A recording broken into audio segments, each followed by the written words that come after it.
একটু ব্যথা পাবেন, হ্যাঁ? এই ব্যথাটাই অপারেশনের শেষ ব্যথা, ঠিক আছে? এটা লোকাল অ্যানেস্থেসিয়া দিয়ে ব্লক করা হচ্ছে যাতে রোগী কম ব্যথা পায়। অবশ হয়ে যাওয়ার পরে আর অন্তত বুঝতে পারবে না রোগী। এই ব্যথাটাই আসলে পুরো হেয়ার ট্রান্সপ্লান্টের শেষ ব্যথা। অনেকেই ভয়ে আসতে চায় না। হেয়ার ট্রান্সপ্লান্টের এই যে ব্যথাটা, এই যে লোকাল অ্যানেস্থেসিয়া দেওয়ার সময় এটা সহ্যনীয় ব্যথা।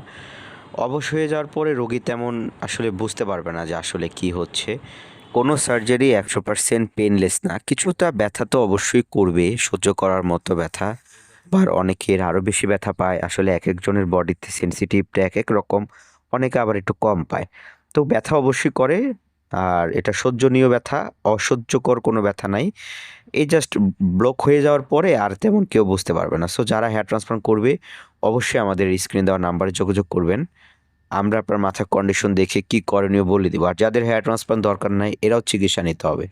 কেননা এই রোগীর আমরা সামনের দিকে করে দিচ্ছি, বাকি চুলটাও ওনাকে চিকিৎসা করতে হবে পরবর্তীতে, যাতে ওই চুলগুলা ঘন হয়।